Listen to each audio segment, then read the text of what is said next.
Et, Cathy, est-ce que tu peux revenir, toi, sur les résultats justement de ces expérimentations et de ces évaluations dans les différents domaines que tu as cités? Alors globalement, c'est un jeu qui se révèle être assez suffisamment flexible pour être utilisé à différents niveaux, voilà, et être introduit dans les classes par les enseignants de différentes manières, à savoir que on a un grand nombre d'enseignants et chacun peut l'utiliser de manière très très différente. Et dans ces expérimentations, finalement, on s'est rendu compte qu'il y avait des enseignants qui l'utilisaient soit pour introduire un concept, soit pour amener les élèves à s'entraîner sur quelque chose, soit l'utiliser comme moyen d'évaluation. Voilà, on a vu ça à la fois dans les différents niveaux, c'est-à-dire dans le niveau secondaire, au niveau supérieur, mais aussi dans le réseau des Greta, qui utilisaient, eux, particulièrement le jeu comme un outil d'évaluation pour vérifier la capacité de leurs stagiaires à passer un examen. Voilà, ça c'est les résultats généraux. Dans les résultats plus particuliers par discipline, finalement, on a eu comme résultat qu'à peu près 63% des étudiants ou élèves qui avaient joué à ce jeu déclaraient avoir un sentiment de plaisir à l'utilisation du jeu.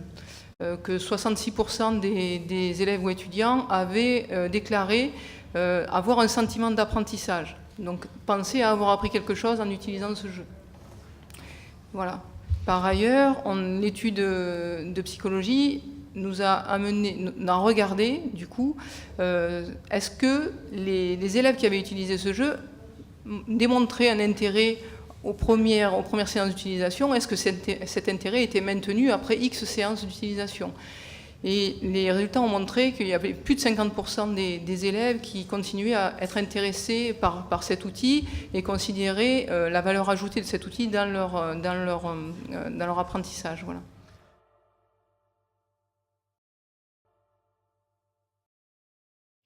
Globalement aussi, on s'est rendu compte que suivant comment l'enseignant faisait utiliser le jeu aux élèves, on avait des blocages qui étaient plus ou moins nombreux dans la classe. Par exemple, les élèves qui se retrouvaient en binôme devant le jeu, ils coopéraient pour réussir à gagner l'activité. Et donc, les élèves qui étaient seuls à l'inverse devant l'activité, si l'élève était en difficulté, du coup, il avait plus de mal à passer à l'étape suivante sans aide extérieure. Alors, l'aide extérieure, ça peut être l'aide d'un camarade ou bien ça peut être l'aide de l'enseignant. Et donc, suivant les modalités d'utilisation du jeu en groupe ou pas, ou la disposition des tables, des chaises dans la classe, ça avait un impact finalement fort sur l'évolution globale du groupe.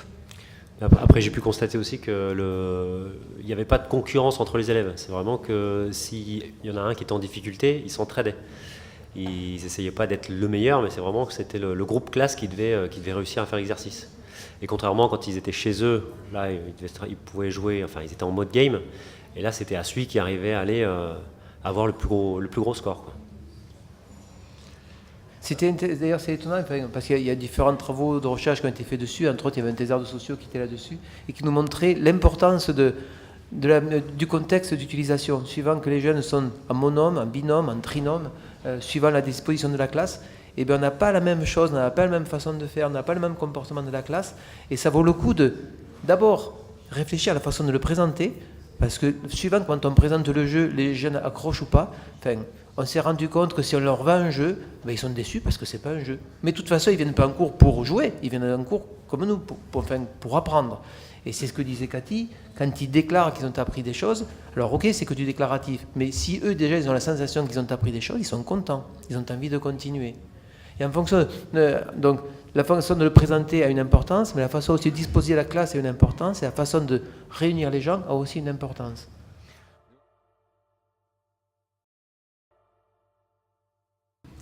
Alain Tillet a une question. Plutôt deux ou trois remarques. La première remarque, c'est que vous pouvez retrouver effectivement une fiche sur apprendre avec le jeu numérique pour Mecagenius. Donc effectivement, il a été intégré puisque c'est un projet que l'on connaît depuis longtemps. Deuxièmement, effectivement, rappeler qu'il y a la liberté pédagogique des enseignants d'utiliser ou de ne pas utiliser telle ou telle ressource et que là, voilà, ensuite c'est force de conviction, on va dire, et travaux donc entre établissements, concours, etc. Bien entendu, il y a tout un travail d'accompagnement de toutes ces ressources, puisque donc, le jeu est une des ressources pour enrichir la palette pédagogique des possibles.